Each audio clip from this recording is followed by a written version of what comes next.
ગુજરાતી વ્યાકરણમાં લિંગ અને વચનનું ચેપ્ટર શીખીશું. હવે આનું પીડીએફ મેં તમને લોકોને મોકલ્યું નથી, એટલે જ્યારે વિડીયો ચાલે અને હાઈ ક્વોલિટીમાં બનાવીશ તો તમે જ્યારે વિડીયો ઓપન કરો ત્યારે ક્વોલિટી હાઈ કરી લો છો અને નોટમાં લખજો, બરોબર. લિંગ આપણે જાણીએ છીએ 3 પ્રકારના છે: પુલ્લિંગ, સ્ત્રીલિંગ અને નપુંસકલિંગ, બરોબર.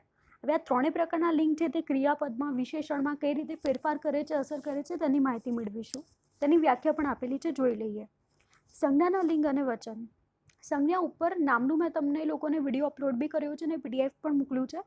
તો દેખજો, આ જે નામ છે એટલે થયું કોઈ પણ વ્યક્તિનું, વસ્તુનું, કર્તાનું, કર્મનું, બરોબર. તો એના ઉપર પણ લિંગની અસર થાય છે. આપણે આગળ જોઈ ગયા કે જે પદ વ્યક્તિ, પદાર્થ, ગુણ, ભાવ કે ક્રિયાનો નિર્દેશ કરે અને વાક્યમાં કર્તા કે કર્મના સ્થાને આવે તો તેને શું કહે છે? સંજ્ઞા અર્થાત નામ કહેવામાં આવે છે. આ રીતે સ્ત્રી, પુરુષ, બાળકને સંજ્ઞા કહેવાય છે. લિંગ શું છે? લિંગનો અર્થ ચિહ્ન થાય છે. સંસ્કૃતમાં જાતિને લિંગ કહે છે.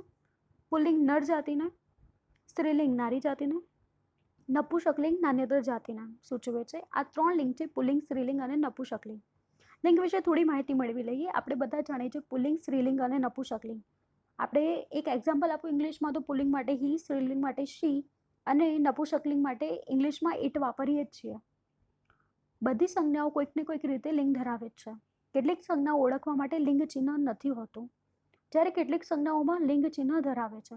હવે દેખજો, અહીંયા ઉદાહરણ આપ્યું છે લિંગ ચિહ્ન વગરની જુદી લિંગની સંજ્ઞા કઈ કઈ છે? તો દેખો, હાથ તો પુલ્લિંગ છે. હાથ કેવો કહીએ છે, બરોબર, તો એ શું આવશે? પુલ્લિંગ. ધણી કેવો, કેવાથી પ્રશ્ન બને છે તો એ શું આવે છે? પુલ્લિંગ, સ્ત્રીલિંગ. આંખ કેવી, તો આંખ નાની. નદી કેવી, તો નદી, તો અહીંયા પણ નદી અને આંખ શું બને છે? સ્ત્રીલિંગ. સમજો, કેવાથી પ્રશ્ન થાય છે, કેવો તો પુલ્લિંગ, કેવી તો સ્ત્રીલિંગ.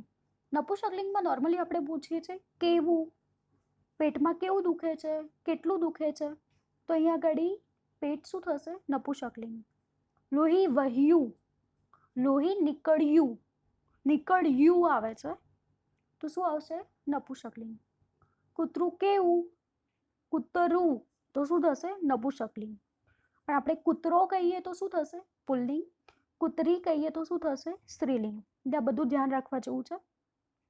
લિંગ ચિહ્નવાળી તે લિંગને સ્પષ્ટ ચિહ્નથી, સંજ્ઞાથી દર્શાવાય છે. જેમ કે દેખો, પુલ્લિંગમાં છોકરો, કૂતરો, તો એ બધું શું થશે? પુલ્લિંગ. સ્ત્રીલિંગમાં દેખો છોકરી, તો શું થશે? સ્ત્રીલિંગ. નપુંસકલિંગમાં છોકરું, હમણાં જ ઉદાહરણ આપ્યું ને, કૂતરું, તો નપુંસકલિંગ આવે છે.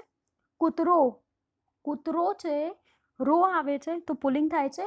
અને કૂતરી તો શું થાય છે? સ્ત્રીલિંગ. વિશેષણ અને કૃદંતના અમુક કોઈ લિંગ ચિહ્ન નથી લેતા અને બધા લિંગમાં સમાનપણે વાપરી શકાય છે. હવે દેખજો, વિશેષણ એટલે શું? તો આપણને એક સાદું ઉદાહરણ આપીને સમજાવું છું. આ ગુલાબ છે, એ સાદું વાક્ય છે. હું કહું છું કે આ સુંદર ગુલાબ છે, તો આ સુંદર જે વધારાનો શબ્દ આવ્યો તે શું છે? વિશેષણ. વિશેષતા દર્શાવે છે કે ગુલાબ છે પણ કેવું છે? સુંદર છે. તો વિશેષણમાં જોઈએ તો દેખો, સરસ છોકરો, છોકરો પુલ્લિંગ, એટલે સરસ છોકરો પણ શું આવ્યું? પુલ્લિંગ. સરસ છોકરી, સરસ છોકરી સ્ત્રીલિંગ છે. રી આવ્યું તો આગળ ઉપર જોવું ને, રી, ઈ આવે છે પાછળ, તો સ્ત્રીલિંગ થશે. સરસ છોકરું, છોકરું ઉ આવે છે તો શું થશે? નપુંસકલિંગ. ઓ તો પુલ્લિંગ, ઈ તો સ્ત્રીલિંગ અને ઉ તો નપુંસકલિંગ આવશે. કૃદંત. આવેલ ભાઈ, ભાઈને આપણે શું કહીએ છીએ? પુલ્લિંગ. આવેલ બહેન તો સ્ત્રીલિંગ. આવેલ ઊંટ તો કેવું થશે? નપુંસકલિંગ. આમ કૃદંતમાં આવેલ આવે છે તો આપણે નજર ક્યાં કરવાની છે? ભાઈ, બહેન અને ઊંટ પર, જેના આધારે પુલ્લિંગ, સ્ત્રીલિંગ અને નપુંસકલિંગ લખવાનું છે. કેટલાક વિશેષણ અને કૃદંત જુદા જુદા લિંગમાં જે તે લિંગ ચિહ્ન લે છે. જેમ કે દેખો, અહીં આગળ લિંગ ચિહ્ન છે વિશેષણમાં. રૂપાળું છોકરો, રૂપાળી છોકરી, રૂપાળું છોકરું. દેખજો, ફેરફાર છોકરો, છોકરી, છોકરું પ્રમાણે રૂપાળામાં થયો. છોકરો છે તો શું આવ્યું? રૂપાળો. તે જ રીતે કૃદંતમાં શું થયું? આવનારો. જોયું? છોકરો, રૂપાળો, આવનારો, પાછળ ઓ નું ઉચ્ચારણ થાય છે. સ્ત્રીલિંગમાં રૂપાળી છોકરી, રૂપાળી, આવનારી, કયું ઉચ્ચારણ થયું? ઈનું, તો કયું થયું? સ્ત્રીલિંગ. રૂપાળું, ઉનું ઉચ્ચારણ થયું. છોકરું, ઉનું ઉચ્ચારણ થયું. આવનારું, શેનું ઉચ્ચારણ થયું છે? ઉનું, તો આ બધું શું આવશે? નપુંસકલિંગ. એટલે આ રીતે પણ તમે તેને ઓળખી શકો છો. સર્વનામ લિંગ ચિહ્ન લેતા નથી, પરંતુ જે સંજ્ઞા માટે સર્વનામ વપરાયું હોય તેના લિંગ પ્રમાણે ચિહ્ન લે છે. ઉદાહરણ સમજીને સ્પષ્ટ થશે. તો દેખો, હું આવી હતી. સ્ત્રી હોય તો શું કહે છે? હું આવી હતી, હું ગઈ હતી, હું જવાની હતી. જોયું? તી. સ્ત્રીમાં શું આવે છે? ઈ. છોકરી, હતી, આવી. જ્યારે છોકરો તો શું થાય છે? આવ્યો, હતો. ઓ આવ્યું, બરોબર. ઓનું ઉચ્ચારણ તો શું થયું? પુરુષ બોલે છે, એટલે એ શું થયું? પુલ્લિંગ. સમજ્યા? એટલે છોકરો, હતો, આવ્યો, બધામાં ઓ આવે છે, પુલ્લિંગ થશે. આમ એક સંજ્ઞા એક જ લિંગમાં વપરાય છતાં કેટલીક સંજ્ઞાઓ બોલી જુદા જુદા લિંગમાં પણ વપરાશે. એક જો ઘણી વાર નથી કહેતા ચા પીધો, એવું નથી આવતું, પણ શું આવશે? ચા પીધી જ. પ્રશ્નપત્ર અઘરું, અઘરો, અઘરી નથી બોલતા, શું બોલે છે? અઘરું. સવાર પડી, સવાર પડ્યું એવું નથી બોલતા. એટલે નપુંસકલિંગ હોવા છતાં સ્ત્રીલિંગ અને પુલ્લિંગ એમાં ફેરફાર થાય છે, બરોબર. ચા કેવી છે? નપુંસકલિંગ છે, પરંતુ આપણે સ્ત્રીલિંગમાં લઈએ છીએ ચા પીધી. ચા પીધો કે ચા પીધું એવું નથી કહેતા. પ્રશ્નપત્ર છે તો પ્રશ્નપત્ર અઘરું કહીએ છીએ, અઘરું નપુંસકલિંગમાં આવે છે, બરોબર. સવાર પડી સ્ત્રીલિંગમાં લઈએ છીએ, બધું ધ્યાન રાખજો. એટલે સંજ્ઞામાં ઘણીવાર લિંગ શું થાય છે? જુદી જુદી બોલી પ્રમાણે જુદા જુદા થાય છે, એટલે બોલી ઉપર ધ્યાન આપજો. એ એન ધ આર્ટિકલમાં પણ સમજાવ્યું હતું, તેમાં પણ એ અને એન ઉચ્ચારણ પ્રમાણે જેમ છે એમ અહીંયા જ ઉચ્ચારણ પ્રમાણે લેવાય છે. કેટલીક સંજ્ઞાઓ એવી છે જે જુદા જુદા લિંગ ધરાવે છે. કેટલાક સમાન ઉચ્ચારણવાળી કેટલીક સંજ્ઞા લિંગ બદલાય ત્યાં જુદા જુદા અર્થ દર્શાવશે. જેમ કે દેખો, હાર પહેર્યો, ગળામાં ઘરેણામાં હાર પહેરવાની વાત છે તો પુલ્લિંગ થઈ જશે, હાર પહેર્યો કહીએ છીએ. એટલે હાર પહેરી નથી કહેતા, હાર પહેર્યો. હાર થઈ, તો હાર થઈ પણ શું છે? સ્ત્રીલિંગ છે. તમે જીત અને હારની વાત કરો છો તો હાર થઈ કહો છો, હાર થયો નથી કહેતા. તો જીત અને હારની વાત હોય છે ત્યારે શું બની જાય છે? સ્ત્રીલિંગ. એટલે દેખો અહીંયા ઉચ્ચારણ પ્રમાણે અને ભાવાર્થ પ્રમાણે લિંગ શું થાય છે? બદલાઈ જાય છે. એટલે હંમેશા વાક્ય બોલ્યું જેના ઉપર ધ્યાન આપવાનું, તેના આધારે જ લિંગની ઓળખાણ થશે. જાન ગયો અને જાન ગઈ. જાન ગયો પુલ્લિંગમાં જશે, જાન ગઈ સ્ત્રીલિંગ છે. અહીંયા કઈ જાન? લગ્નની જાન ગઈ, તો એ શું થશે? સ્ત્રીલિંગ. અને જાન ગયો એટલે જાણી ગયો પણ ઘણીવાર જાન ગયોમાં વંચાય છે, ત્યારે શું થશે? પુલ્લિંગ.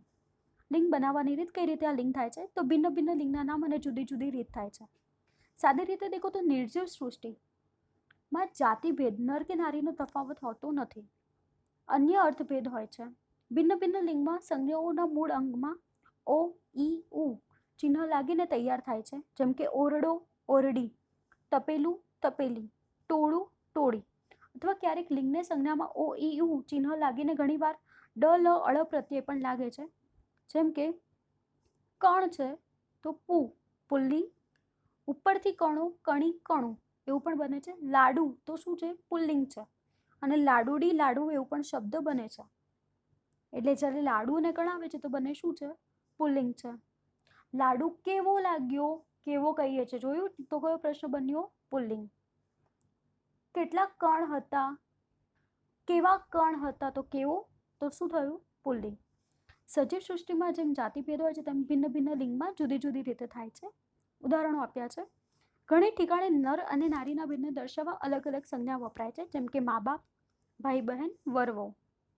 ઘણી ઠેકાણે મૂળ પ્રકૃતિરૂપ અંગોને ઓ, ઈ, ઉ ના ચિહ્ન લગાવીને ભિન્ન ભિન્ન લિંગવાચક નામો બનાવાય છે. જો ને, છોકરો તો પુલ્લિંગ, છોકરી તો સ્ત્રીલિંગ, છોકરું તો નપુંસકલિંગ. એટલે આ રીતે પણ બનાવવામાં આવે છે. વાંદરો તો પુલ્લિંગ, વાંદરી સ્ત્રીલિંગ, વાંદરું નપુંસકલિંગ. કૂતરો પુલ્લિંગ, કૂતરી સ્ત્રીલિંગ, કૂતરું તો એ શું થશે? નપુંસકલિંગ. સગાઈના સંબંધમાં ઈ, ઓ ચિહ્ન લાગીને ભિન્ન ભિન્ન લિંગની સંજ્ઞાઓ પણ મળે છે. જેમ કે દેખો, માસી, માસા. માસું નથી કહેતા, આપણે માસા કહીએ છીએ નોર્મલી ભાષામાં, બરોબર. કાકા, કાકી. તો કાકા એ શું છે? પુલ્લિંગ. અને કાકી શું છે? સ્ત્રીલિંગ છે. અહીંયા થોડી લખવામાં ભૂલ થઈ છે, પણ તમે ધ્યાન આપજો, સમજજો. જુદા જુદા પ્રત્યય વડે સિદ્ધ થયેલા સ્ત્રીલિંગના નામ જાણવા અતત્સમ અને બ તદ્ભવ પ્રત્યયો થતા લિંગ લાગે છે. સમજો હવે અહીં આગળ આ પ્રત્યય શું છે તો તમને ખબર જ હશે. આપણી મૂળ ભાષા સંસ્કૃત છે, જેમાંથી અપભ્રંશ થઈને સમયાંતરે ભાષાઓનું નિર્માણ થયું છે. હિન્દી છે, ગુજરાતી છે, વગેરે ભાષા બની છે. તો અહીં આગળ સંસ્કૃતની જ માહિતી આપી છે. એટલે ગુજરાતીની વિભક્તિ ચાલશે તો ત્યાંથી તમને સંસ્કૃતની વિભક્તિ ઇઝીલી આવડી જશે, જેથી હું ભવિષ્યમાં વિભક્તિનો વિડીયો પણ અપલોડ કરીશ તમને, અને પછી હું સંસ્કૃતનો કરીશ, જેથી તમને વધારે સ્પષ્ટતા થશે. બંનેમાં ઘણી બધી સિમિલારિટી છે. હવે દેખીએ અહીંયા સંસ્કૃત તત્સમ પુલ્લિંગ ઉપરથી સ્ત્રીલિંગ બનાવવાના પ્રત્યય આપ્યા છે. એ પ્રત્યય છે તો દાસ તો શું થાય છે? દાસી. સાધુ તો સાધ્વી. આ છે તો સુત સુતા. પ્રિયતમ હોય છે તો શું થાય છે? પ્રિયતમા. એટલે આ લાગે છે પાછળ તો આખું પુલ્લિંગનું શું થઈ જાય છે? સ્ત્રીલિંગ. ઈકા તો જુઓ બાલક બાલિકા થાય છે. તમને લોકોને આ શબ્દ ખબર જ હશે, સંસ્કૃતમાં આવી ગયો છે. બાલક તો બાલિકા, શ્રાવક તો શ્રાવિકા. આણી ઇન્દ્ર ઇન્દ્રાણી, બ્રહ્મા બ્રહ્માણી, ગૌર ગૌરાણી. બરોબર. આ ગૌરાણી વાળું તો હમણાં ચેપ્ટર ચાલ્યું છે ગુજરાતીમાં. ગુજરાતીમાં જોઈ લો છો, ખંડકાવ્ય છે પ્રેમાનંદની, તેમાં પણ દેખજો ગૌર શબ્દ આવે છે ને ગૌરાણી આવે છે. બરોબર. તો અહીંયા પણ દેખજો ગૌર તો ગૌરાણી, તો આણી થયું તો શું થઈ જાય છે? સ્ત્રીલિંગ. તદ્ભવ શબ્દ માટે પુલ્લિંગ અને ક્યારેક નપુંસકલિંગ પરથી સ્ત્રીલિંગ બનાવવાના પ્રત્યય નીચે પ્રમાણે છે. તો દેખો ઈ તો બ્રાહ્મણ બ્રાહ્મણી, હરણ હરણી, અણ ધોબી ધોબણ, માળી માળણ, અણી પાપીઓ પાપણી, અભાગ્યો અભાગણી. એક જો અભાગ્યો તો પુલ્લિંગ છે, અભાગણી તો શું થઈ જાય છે? સ્ત્રીલિંગ. એટલે અણી લાગે છે તો પણ શું બની જાય છે? પુલ્લિંગનું સ્ત્રીલિંગ થાય છે. આણી શેઠ શેઠાણી, પટેલ પટલાણી. બરોબર. તો અહીંયા પણ શું થશે? પુલ્લિંગનું ક્યારેક શું થશે? સ્ત્રીલિંગ થાય છે અને બદલાઈ જાય છે. લિંગ દ્વારા સૂચવતા શબ્દો. જ્યાં લિંગ દર્શાવાય છે તે ગુજરાતી ભાષામાં લિંગ ભેદ જુદા જુદા અર્થ દર્શાવે છે. સજીવ સૃષ્ટિમાં સ્ત્રીલિંગ દ્વારા નર જાતિ, પુલ્લિંગ દ્વારા નારી જાતિ અને નપુંસકલિંગ દ્વારા સ્ત્રી પુરુષ ભેદનો અભાવ દર્શાવાય છે. સમજો, ફરીથી બોલું છું. સ્ત્રીલિંગ દ્વારા નારી જાતિ, પુલ્લિંગ દ્વારા નર જાતિ. આપણને ખબર છે સ્ત્રી તો નારી જાતિમાં આવશે, પુલ્લિંગ તો નરમાં આવશે. બરોબર. તો સિંહ છે તો શું છે? પુલ્લિંગ છે, નર જાતિ છે. સિંહણ થાય છે, જોયું ઉપર ધોબી ધોબણ થાય છે, અહીંયા સિંહ સિંહણ, તે શું થશે? નારી જાતિ. છોકરો પુલ્લિંગ નર જાતિ, છોકરી સ્ત્રીલિંગ નારી જાતિ. પણ છોકરું છે તો એ શું થશે? નપુંસકલિંગ થાય છે. નથી છોકરો કે નથી છોકરી તેવો ભાવ દર્શાવાય છે. સજીવ સૃષ્ટિમાં પશુ પંખીમાં પણ નર માદાના ભેદની જાણકારી માટે વિવક્ષા, વિવક્ષા એટલે શું થશે? જાણકારી આપણે પ્રોપર હોતી નથી, તો આ પરંપરાગત લિંગ વપરાય છે. તો દેખજો પુલ્લિંગ છે તો ચિત્તો છે, મચ્છર છે, બધું શું છે? પુલ્લિંગ છે. સ્ત્રીલિંગમાં દેખો કોયલ, ગરોળી, જૂ, માખી વગેરેનો સમાવેશ કરીએ છીએ. પણ આપણને ખબર નથી હોતું કે મચ્છર માદા છે કે નર. આપણે એવું જ સમજીએ છીએ કે મચ્છર નર છે ને માખી માદા છે, પણ મચ્છરની અંદર પણ આવી જાતિ હોય છે. મચ્છરની અંદર પણ માદા ને નર ભિન્ન ભિન્ન હોય છે, પણ આપણે એવું ક્લેરિફાઈ કરતા નથી. આપણે મચ્છર તો આખા મચ્છર જાતિનો સમાવેશ શેમાં કરીએ છીએ? પુલ્લિંગમાં. સ્ત્રીલિંગ તો કોયલ, ગરોળી, જૂ, અને ગરોળીમાં પણ નર અને માદા હોય છે, છતાં પણ આપણે એક જ લઈ લઈએ છીએ ગરોળી. બરોબર. નપુંસકલિંગમાં પણ હોય છે ઊંટ અને શિયાળ. ઊંટ કેવું, શિયાળ કેવું એવું કહીએ છીએ. બરોબર. અહીંયા નર નારીનો ભેદ હોવા છતાં આપણે લિંગની સંજ્ઞામાં નર નારી લેતા નથી. જેમ કે ઉદાહરણ દેખો, શિયાળ છે તો શું આવશે? શિયાળવી. ચકલો, કાગડી, આવું બધું લેતા નથી. એક જ શબ્દ હોય છે કાગડો, કાગડી, ચકલો, ચકલી. આ રીતનું પણ અંદર લિંગ ભેદ હોય છે. વિશેષણ અને કૃદંતનું લિંગવાચક રૂપે જો સજીવ સૃષ્ટિ માટે વપરાયું હોય તો તેની જાતિ દર્શાવે છે. જેમ કે મોટા સિંહમાં મોટો વિશેષણ સિંહની નર જાતિ દર્શાવે છે. મોટો સિંહ તો અહીંયા આગળ દેખજો મોટો છે એ વિશેષણ છે અને સિંહ શું છે? નર જાતિ, પુલ્લિંગ છે. પણ નિર્જીવ સૃષ્ટિમાં જે સંજ્ઞા માટે વપરાયું હોય તે માત્ર વ્યાકરણગત લિંગ જ છે. જેમ કે દેખો મોટો ગ્રંથ, તો મોટો ગ્રંથ વ્યાકરણગત છે, જે પુલ્લિંગ જ દર્શાવશે. બરોબર. હવે આ મોટો સિંહ છે એના બદલે હું મોટી સિંહણ લખું તો અહીંયા આગળ કઈ જાતિ થઈ ગઈ? નારી જાતિ થઈ ગઈ. બરોબર. સ્ત્રીલિંગ થઈ ગયું. જ્યારે અહીંયા આગળ મોટો ગ્રંથ છે તો તે વ્યાકરણ ગ્રંથ છે, જે પુલ્લિંગ જ દર્શાવાશે. નિર્જીવ સૃષ્ટિમાં લિંગ ભેદ થતા અર્થભેદ દેખાડે છે. જેમ કે દેખો પરિમાણનો અર્થ, જેમ કે પુલ્લિંગ અને નપુંસકલિંગ મોટું પરિણામ દર્શાવે છે. પરિમાણ એટલે માપન. બરોબર. પરિમાણનો અર્થ કીધો છે. પુલ્લિંગ અને નપુંસકલિંગ મોટું પરિમાણ દર્શાવે છે, મોટું માપન દર્શાવે છે. જ્યારે સ્ત્રીલિંગ કેવું માપન છે? નાનું છે. પરિમાણ એટલે માપન થશે, પરિણામ નથી. પરિણામ એટલે રિઝલ્ટ. મેઝરમેન્ટ એટલે પરિમાણ. પરિણામ, પરિમાણ બંનેમાં ડિફરન્સ છે, ધ્યાન રાખજો. ઓરડો, ઓરડો કેવું હોય છે? મોટો. ઓરડી કહીએ તો સમજી લેવાનું આ કેવું છે? નાનું. જોયું? ઓરડો મોટો પુલ્લિંગ છે, તો ઓરડો શબ્દ પુલ્લિંગનો પડે છે તો આપણે શું સમજી લઈએ છીએ કે તે કેવું હશે? મોટો. ઓરડી કહે છે તો એનું પરિમાણ, માપન મેઝરમેન્ટ આપણે શું સમજી લઈએ છીએ? નાનું. ખબર પડી અહીંયા આગળ કેમ આ શબ્દ આવ્યો છે પરિમાણ? ઓરડો તો પરિમાણ કેવું થઈ ગયું? મોટું. ઓરડી તો પરિમાણ એટલે કે માપન કેવું થઈ ગયું? મેઝરમેન્ટ કેવું થઈ ગયું? નાનું. દડો જોયું? દડો ઓ આવ્યું છે તો અહીંયા આગળ પુલ્લિંગ આવે છે. તો દડો તો આપણે સમજી શકીએ છીએ દડો હશે તો કેવું હશે? મોટો છે. એટલું માપન પરિમાણ શું છે? મેઝરમેન્ટ શું છે? મોટું. દડી કે છે તો આપણે સમજી લઈએ છીએ કે દડી શું હશે? નાની હશે. તો એ શું છે? માપન જ દર્શાવે છે, પરિમાણ દર્શાવે છે. પરિણામ પરિમાણ બંને ભિન્ન છે. પરિણામ એટલે રિઝલ્ટ, પરિમાણ એટલે મેઝરમેન્ટ માપન થશે. પ્રબળતા, ભવ્યતા, ગંભીરતા, ગૌરવનો ભાવ હોય છે. પુલ્લિંગ અને નપુંસકલિંગ સંજ્ઞા ઘણીવાર પ્રબળતા, ગંભીરતા, ગૌરવ જેવા ભાવ પણ દર્શાવે છે. જેમ કે દેખો, સ્ત્રીલિંગ સંજ્ઞામાં કોમળતા હોય, નાજુકાઈ હોય ને લાલિત્ય હોય છે. પાંદડું, પાંદડી, નગર, નગરી વગેરેમાં દેખજો તો પુલ્લિંગ નપુંસકલિંગમાં પ્રબળતા, ગંભીરતા, ગૌરવ છે, જ્યારે સ્ત્રીલિંગમાં નાજુકાઈ છે, લાલિત્ય છે. તુચ્છતા, અલ્પતા અને નિર્બળતાના ભાવ પણ આપણને જોવા મળે છે લિંગમાં. જેમ કે દેખો, ઘણીવાર સ્ત્રીલિંગ નિર્બળતા અને તુચ્છતા દર્શાવે છે, જ્યારે પુલ્લિંગ અણઘડપણું, કઢંગી રીતે મોટાપણું દર્શાવે છે. આવા ગુણો છે. આ ખરેખર સ્ત્રી અને પુરુષના ગુણો છે જે અંદર દર્શાવાયા છે. આપણે નોર્મલી પુરુષોને કેવા સમજીએ છીએ? ગંભીર, ગૌરવવાળા સમજીએ છીએ, જ્યારે સ્ત્રીઓને કેવી સમજીએ છીએ? કોમળ અને નાજુક, જે ઉપર આપણે જોઈ લીધું. તુચ્છતાના ભાવમાં પણ આવું જોવા મળે છે. હંમેશા પુરુષોમાં અણઘડપણું, કઢંગી અને મોટાપણું હોય છે. તે જ રીતે સ્ત્રીલિંગમાં નિર્બળતા હોય છે. સ્ત્રીઓને ઘણીવાર આપણે નથી કહેતા કે નિર્બળ હોય છે. તુચ્છતાના ભાવો પણ સ્ત્રીઓમાં જોવા મળતા હોય છે. અહીંયા પણ દેખજો, જીભ અને જીભડો, ચિઠ્ઠી, ચિઠ્ઠો, દાઢી, દાઢું, આ બધા શબ્દોમાં પણ તેવા ભાવ રહેલા છે. સ્વરૂપ, ગુણ, દ્રવ્યનો ઉપયોગ ભિન્નત્વ પદાર્થોનો પરિચય આપે છે. ભિન્નત્વવાળા એટલે એકબીજાથી અલગ. કેટલીક વાર લિંગભેદ સ્વરૂપ, ગુણ, દ્રવ્યની ઉપયોગિતાના ભિન્નત્વવાળા પદાર્થનો પરિચય કરાવે છે. ભિન્નત્વતા એટલે અલગતા.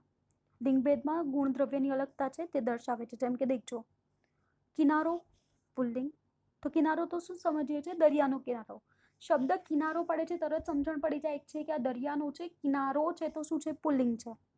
ચોટલો તો પુલ્લિંગ છે તો સમજી જાય છે કે ચોટલો મોટો હશે. તો અહીંયા પણ દેખજો, ચોટલો મોટો છે તો શું આવી ગયું? કિનારો મોટો છે તો શું આવી ગયું? પરિમાણ આવી ગયું, માપન આવી ગયું. ઉપર જોયું તે પ્રમાણે. કિનારી તો સ્ત્રીલિંગ. કિનારી કે તો આપણે સમજી લઈએ સાડીની કે દુપટ્ટાની કિનારી હશે તો આવી ગયું સ્ત્રીલિંગ. ચોટલી તો પણ શું આવશે? સ્ત્રીલિંગ. ફળ અને તેના ઝાડનો અર્થ. ઘણીવાર નપુંસકલિંગની સંજ્ઞામાં ફળનો અને સ્ત્રીલિંગની સંખ્યાના ફળનો ઝાડનો અર્થ દર્શાવશે. જેમ કે દેખો, કેળું નપુંસકલિંગ છે, કેળ કે તો સ્ત્રીલિંગ છે, બોર કે તો નપુંસકલિંગ, બોરડી કે તો સ્ત્રીલિંગ છે. તે જ રીતે નાળિયેર તો નપુંસકલિંગ, નાળિયેરી કહેશે તો શું બની જાય છે? સ્ત્રીલિંગ થઈ જાય છે. આમ નપુંસકલિંગમાંથી સીધું શું બની જાય છે? સ્ત્રીલિંગ. અને આ ફેરફાર થાય છે. સંજ્ઞાનું વાચન. સંજ્ઞાના વાચનના બે પ્રકાર છે, એકવચન અને બહુવચન. આપણે જાણીએ છીએ એક જ વસ્તુ હોય તો એકવચન, એકથી વધુ હોય તો બહુવચન. સંજ્ઞાનું રૂપ એક વસ્તુ વિશે વાત કરતું હોય તો તે સંજ્ઞાનું રૂપ એક વચનમાં એક કરતાં વધારે વસ્તુ હશે તો આપણે જાણીએ છીએ તેમ શું થશે? બહુવચન. શબ્દો પણ આપેલા છે, ધ્યાન આપીએ. અંતે અ, આ, ઈ, ઉ વાળી એકવચન સંજ્ઞાનું બહુવચન તો શું થઈ જાય છે? ઓ. અ, આ, ઈ, ઉ હશે તો બહુવચનમાં શું થશે? ઓ. ઉદાહરણ લઈ લઈએ. દેવ, દેવ, પાછળ અ આવ્યું ને ઉચ્ચારણમાં. દેવ શું થાય છે? દેવો. ઓ થઈ ગયું. દેવતા આવ્યું ને, દેવતા. તા આપણે ધ્વનિ છૂટા પાડો તો એમાં કરીએ છીએ ને, ત વત્તા આ. દેવતા તો દ વત્તા એ વત્તા વ વત્તા અ વત્તા ત વત્તા આ. બહુવચનમાં શું થશે? દેવતા ઓ. કવિ તો શું થશે? કવિઓ. ઈ આવ્યું છેલ્લે કવિ તો શું થશે? કવિઓ.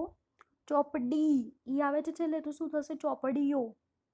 ગુરુ તો છેલ્લે શું થશે? ગુરુઓ. ગુરુ ઉચ્ચારણ છે ને તો બહુવચનમાં શું થશે? છેલ્લે ગુરુઓ. જુ, જુઓ. બરોબર. તો અંતે ઓ વાળી સંજ્ઞાનું બહુવચન કરો તો ઓનું શું થઈ જશે? આ. અથવા તો આ કરીએ તો ઓ પ્રત્યય લાગશે. જેમ કે દેખો, છોકરો તો છોકરા, છોકરાઓ. આ બંનેમાંથી કોઈ પણ આવી શકે છે. આ રીતે પણ ફેરફાર થાય છે. અંતે ઉ હોય છે તો બહુવચનમાં શું થશે? ઉનું આ. અથવા તો આ પછી ઓ આવશે. જેમ કે દેખો, બકરું તો શું થાય છે? બકરા. અને બકરાનું શું થાય? બકરાઓ. તો અહીંયા જોયું, ઉનું આ થયું ને, બકરું ઉ આવ્યું, બકરા આવ્યું ને બકરાઓ ઓ થઈ ગયું ને છેલ્લે. આ રીતે ફેરફાર થાય છે. ઘણીવાર બહુતત્વ વાચક વિશેષણ બહુવચન દર્શાવશે. જેમ કે દેખો, શૈલે બધા ફળ ખાધા. દર્શના ઘણી શાળામાં ગઈ. અહીંયા પણ શું આવે છે? બહુવચન આવે છે. પણ દેખજો ફળો નથી થતું, કેમ કે આગળ શું આવ્યું છે? બધા. બરોબર. ઘણી શાળામાં ગઈ તો શાળાઓ નથી થયું, કેમ કે આગળ કયો શબ્દ આવી ગયો છે? ઘણી. એટલે વિશેષણ છે તો બહુવચન નથી થયું. એટલે આ ધ્યાન રાખજો, નાની નાની ભૂલો ના થાય. ઘણીવાર હોય એક વચન પણ તેનો પ્રયોગ બહુવચનના અર્થમાં થાય છે. જેમ કે દેખો, પિતાજી બોલ્યા અને મોટાભાઈ ખીજાયા, તો આ પણ શું થઈ જાય છે? બહુવચન. ઘણીવાર નીચેના એવા સંજોગો હોય છે જેમાં એક વચન બહુવચનની જેમ જ વપરાશે. જેમ કે દેખો તો, દેશને આજે હજારો ગાંધીની જરૂર છે. એટલે એક વચન જ છે, ગાંધીજી એક જ વ્યક્તિ હતા, પણ અહીંયા આગળ વાક્યમાં શેમાં વપરાયું છે? બહુવચનમાં. આમ વચન વિશેની કેટલીક લાક્ષણિકતા હોય છે તે સમજી લઈએ. કેટલીક સંજ્ઞાઓ આમ તો એક વચનમાં જ વપરાય છે, જેમ કે પાણી, ઘી, ખાંડ, પ્રેમ, આશા વગેરે. પણ ઘણીવાર આ રીતે બહુવચન પણ થાય. જેમ કે ગામના પાણી પીધા છે. આ નથી કહેતા અમે તો ગામના પાણી પીધા છે. તો આ દેખજો, એક વચન છે પણ શેમાં અર્થમાં વપરાયું છે? બહુવચનમાં. કેટલીક સંજ્ઞા એવી છે કે બહુવચનમાં જ વપરાશે. જેમ કે ઘઉં, મગ, સમાચાર, સોગંદ, અભિનંદન, વંદન. ઘઉં છે તો એક એક ગણવા નથી બેસતા, તે જથ્થામાં જ હોય છે. આગળ આપણે જોઈ લીધું છે નામમાં જથ્થાવાચક, બરોબર, દ્રવ્યવાચક જે જોયું છે ને, તે જ રીતે અહીંયા તો એ બધું શબ્દો શેમાં આવશે? બહુવચનમાં. કેટલાક રોગની સંજ્ઞાઓ પણ બહુવચનમાં થાય છે. જેમ કે ઓરી થઈ, અછબડા છે, શીડી છે વગેરે. કેટલીક રમતની સંજ્ઞા પણ શેમાં થશે? બહુવચનમાં. ગીલી દંડો નથી કહેતા, ગીલી દંડા કહીએ છીએ. આટા પાટા વગેરે. કેટલીક સંજ્ઞાનું એક વચન હોતું જ નથી. જેમ કે ધમ પછાડા, ફાંફા માર્યા, વલખા મારવા, હવા પાણી, બધું શું છે? એક વચન નથી, પરંતુ શેમાં હશે? બહુવચનમાં. હવે વિશેષણમાં લિંગ કેવી રીતે બદલાય છે તે જોઈ લઈએ. ગુજરાતીમાં બે પ્રકારના વિશેષણ છે. કેટલાક વિશેષણમાં સંજ્ઞાના લિંગવાચન અનુસાર લિંગ વચનના પ્રત્યય આવશે અને તેમાં ફેરફાર થાય છે. અને હવે વિશેષણને વિકારી વિશેષણ કહેવાશે. જ્યારે કેટલાક વિશેષણ હશે તો લિંગ વાચન ધરાવતી સંજ્ઞાના લાગ્યા છતાં કોઈ ફેરફાર થશે નહીં, તો અવિકારી. સમજી લો, જેમાં ફેરફાર થયો તો વિકારી, ના થયો તો કયો થશે? અવિકારી. તેના હાથમાં ધારદાર છરો હતો, તો સંજ્ઞા કઈ છે? છરો પુલ્લિંગ છે. તેના હાથમાં ધારદાર છરી હતી, તો છરી શું છે? સ્ત્રીલિંગ. તેના હાથમાં ધારદાર ચપ્પુ, હવે દેખો ચપ્પુ છે તો શું થઈ ગયું? નપુંસકલિંગ થઈ ગયું ને. હવે દેખજો, રસ્તો સાંકડો છે તો વિશેષણ કેવું છે? પુલ્લિંગ. સાંકડો આવ્યું ને, પુલ્લિંગ. કેડી સાંકડી છે, સાંકડી આવ્યું તો શું થયું? સ્ત્રીલિંગ. કડા સાંકડા છે, હાથમાં પહેરવાના કડા કેવા છે? સાંકડા, તો એ શું છે? વિશેષણ છે, પણ શું છે? બહુવચન છે. આગળ જોઈ લઈએ. ઉપરના ત્રણેય વાક્યમાં લિંગ, પુલ્લિંગ, સ્ત્રીલિંગ, નપુંસકલિંગ હોવા છતાં વિશેષણ ધારદાર છે, કોઈ ફેરફાર થતો નથી. અને આ ત્રણેય વાક્યો એક વચનમાં ત્યાં ધારદાર અવિકારી વિશેષણ બનશે. જ્યાં ચોથા વાક્યમાં રસ્તો સંજ્ઞા પુલ્લિંગ એક વચનનું સૂચન કરે છે. છઠ્ઠા વાક્યમાં દેખજો તમે, કડા છે તો એ નપુંસકલિંગ બહુવચન દર્શાવે છે. અને અહીંયા વિશેષણ શું છે? સાંકડા, આકારાંત છે. સાંકડા બોલાય છે, આકારાંત આવે છે.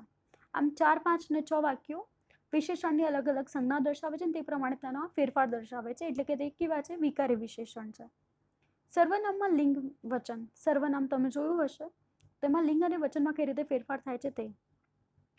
ગુજરાતી પુરુષવાચક સર્વનામમાં ભિન્ન ભિન્ન વચનો અને ભિન્ન ભિન્ન સર્વનામો વપરાય છે અને ભિન્ન ભિન્ન પુરુષવાચક સર્વનામ પણ હોય છે.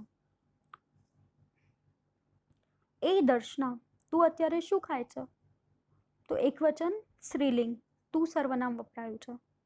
દર્શના સ્ત્રીલિંગ છે ને, તેથી. અલ્યા પુલ્લિંગ, તું કાનને કેમ ચીડાવે છે? તો એક વચન છે, પુલ્લિંગ છે, અને સર્વનામ તો શું વપરાયું છે? તું જ. એટલે દેખજો, પુલ્લિંગ સ્ત્રીલિંગમાં સર્વનામ બદલાયું નથી.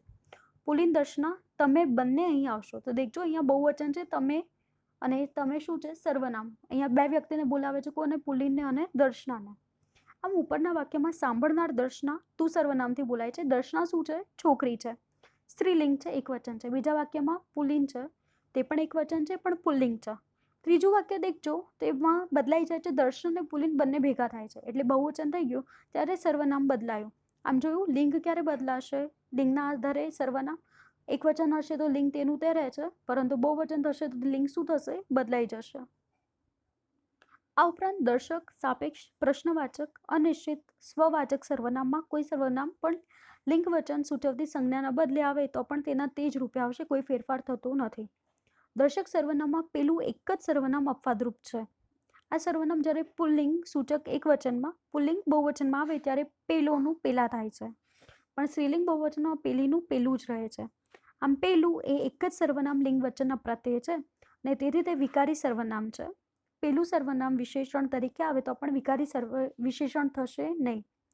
આ બધા શબ્દો તમારા માટે અઘરા છે, તમે તો એટલું ખાલી બેઝિક સમજી લો કે અહીંયા ઉપર ઉદાહરણ આપ્યું છે તે પ્રમાણે એકવચન સ્ત્રીલિંગ, એકવચન પુલ્લિંગ ફેરફાર થતો નથી. હા, પણ બહુવચન આવશે તો શું થાય છે? ફેરફાર થાય છે. ફેરફાર ન થાય તો અવિકારી, ફેરફાર થાય તો વિકારી. બરોબર, આટલું જ કહેવા માંગે છે. બેઝ આટલું જ છે. અન્ય સર્વનામોમાં પ્રશ્નવાચક શું અને કયું તથા અનિશ્ચિતવાચકમાં કશું એ સર્વનામ જ્યારે વિશેષણ તરીકે આવે છે ત્યારે તેઓ વિશેષ્ય અનુસાર લિંગ વચનને સૂચક પ્રત્યય દર્શાવે છે. એટલે કે અવિકારી સર્વનામમાં વિકારી સર્વનામિક વિશેષણ ગણી શકાય. જેમ કે દેખો તો અહીંયા ઉદાહરણ છે, શું વાંધો પડ્યો તો પુલ્લિંગ થયું, શી જરૂર પડી તો શું બને છે? સ્ત્રીલિંગ. તે રીતે કયો છોકરો, કયું છોકરું, કયા છોકરા. દેખો કયો પુલ્લિંગ, કયું નપુંસકલિંગ, કયા, કશો, કશી, કશું દુઃખ, બધું જોવા મળે છે. તો આ શું, કશું, કયું એ સર્વનામિક વિશેષણ છે જેમાં વિશેષ્યને અનુસાર લિંગ વચનના પ્રત્યય લાગશે. એટલે જે વિશેષ્ય હશે તે પ્રમાણે ફેરફાર થાય છે. જોયું, છોકરા, છોકરી, છોકરો, તે પ્રમાણે કયો, કયું અને ક્યાં આવ્યું. બરોબર. ક્રિયા વિશેષણ અને ક્રિયાપદમાં લિંગ વચન. તો દેખજો ક્રિયા વિશેષણ અને લિંગ વચન, તો ક્રિયા વિશેષણમાં કેટલાક એવા પદ છે જેમાં કર્તા લિંગ વચન અનુસાર પ્રત્યય લે છે અને તે પ્રમાણે ફેરફાર કરે છે. એટલે જે ક્રિયા પ્રમાણે શું થશે લિંગમાં ફેરફાર, તો દેખજો બહુવચન છે, પતિ પત્ની વહેલા આવ્યા, આવ્યા. પતિ વહેલા આવ્યો કહીએ છીએ, એકવચન હોય છે તો. બરોબર, પત્ની વહેલા આવી, એટલે એકવચન હોય છે ત્યારે બદલાઈ જાય છે, બહુવચનમાં પણ બદલાઈ જાય છે. દેખો તો અહીંયા છે, પતિ વહેલો રવાના થયો, પત્નીએ વહેલા જવું હતું.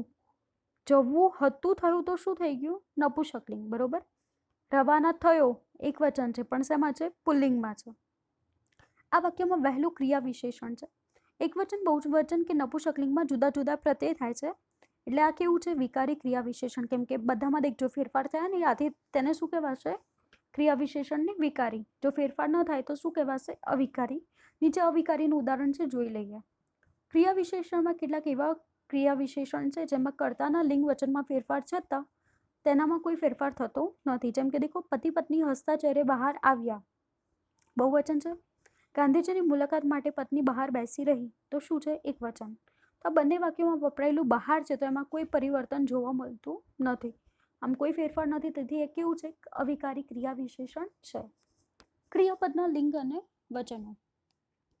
ક્રિયાપદના લિંગ વચન વિશે એટલું કહી શકાય કે ક્રિયાપદમાં કેટલાક ઠેકાણે કર્તાનું લિંગ ચિહ્ન લેવામાં આવે છે અને કર્મનું લિંગ ચિહ્ન પણ લેવાય છે. કાળ અર્થવાચક પ્રત્યયથી જે અવ્યાખ્યાયિત રૂપ બનશે ત્યાં વિકારી બનશે અને કર્તાલક્ષી હશે કે કર્મલક્ષી લિંગ ચિહ્ન લેનારા છે અને કેટલાક ઠેકાણે અવિકારી બને છે. એટલે અહીંયા પણ બે જોવા મળે છે, વિકારી અને અવિકારી. સીધા ઉદાહરણ પર જઈશું જેથી વધારે ખબર પડશે કે ક્યાં કર્તા અને ક્રિયાપદથી ફેરફાર થાય છે. તો વિકારીનું ઉદાહરણ તમને આપેલા છે. રમા નિશાળે ગઈ તો કર્તા પ્રમાણે ક્રિયાપદ થયું ને, રમા નિશાળે ગઈ. જવાની ક્રિયા છે, કર્તા કોણ છે? રમા. ભક્તો મંદિરે ગયા, ભક્તો કર્તા છે, ક્યાં ગયા? મંદિરે. જવાની ક્રિયા છે. ખેડૂતે રોટલો ખાધો, ખેડૂતે રોટલો ખાધો, ખાવાની ક્રિયા છે. અને શું ખાધું? શુંથી પ્રશ્ન બને તો તેને શું બોલાય? કર્મ. અહીંયા કર્મમાં શું છે? રોટલો. રોટલો એકવચન છે પરંતુ તેની પત્નીએ રોટલી ખાધી. તો દેખજો ક્રિયાપદ શું છે? ખાવાની છે. કર્મ શું છે? શું ખાધું? તો રોટલી. અને એ પણ શું છે? એકવચન. પણ દેખજો ફેરફાર થઈ ગયા ને, રોટલાનું શું થઈ ગયું? રોટલી. અને રમા સ્ત્રીલિંગ છે તો ગઈ આવ્યું અને ભક્તોમાં શું થયું? ગયા. જોયું, અહીંયા પણ ફેરફાર થયો. ફેરફાર થયો આથી શું છે? વિકારી. સમજી ગયા? દુકાનમાંથી સુધાએ ફ્રોક લીધું, નરેશે બુશર્ટ લીધો. જોયું, નરેશ પુલ્લિંગ તો લીધો આવી ગયું, ક્રિયાપદ બદલાઈ ગયું ને, લેવાની તો ક્રિયા જ છે પણ અહીં આગળ ફેરફાર થશે. દુકાનમાંથી સુધાએ ફ્રોક લીધું, ધું કહીએ છે. બરોબર, તો અહીંયા પણ ક્રિયા લેવાની જ છે પણ દેખજો દુકાનમાંથી લીધું ફેરફાર જોવા મળે છે ને, તો આ શું બનશે? વિકારી. છોકરાઓએ સફરજન લીધા. જોયું, છોકરા નપુંસકલિંગ. શું છે? સફરજન લીધા. આ બધામાં કરતા રમા સ્ત્રીલિંગ એકવચન છે, ક્રિયાપદ ગઈ છે તે અનુસાર એકવચન છે. જ્યારે છેલ્લા વાક્યમાં કરતા બહુવચન છે, છોકરા, તો ક્રિયાપદને તે અનુસરીને બહુવચન લેવામાં આવ્યું છે. આ બધા ફેરફાર જોવા મળે છે. આમ અવિકારી ક્રિયાપદ જોઈએ તો કયા થશે? તો દેખો, રમા નિશાળે જાત, ભક્તો મંદિરે જાત. દેખો, આ જાત છે, એક વચન અને બહુવચનમાં કોઈ ફેરફાર થયો નથી. સ્ત્રીલિંગ પુલ્લિંગમાં પણ બદલાયું છે, છતાં પણ ફેરફાર થયો નથી. આ ફેરફાર ન થવાના લીધે અવિકારી ક્રિયાપદ થયું. બરોબર. તો લિંગ છે તો સંજ્ઞાના આધારે અને બધાના આધારે તેમાં પરિવર્તન જોવા મળે છે. આ લિંગ અને વચન છે. આ વિડીયો ધ્યાનથી સાંભળજો અને હાઈ ક્વોલિટીનો વિડીયો કરી અને અંદરની એક એક લીટી તમે ગુજરાતી વ્યાકરણની નોટમાં લખી અને મને ફોટા મોકલજો.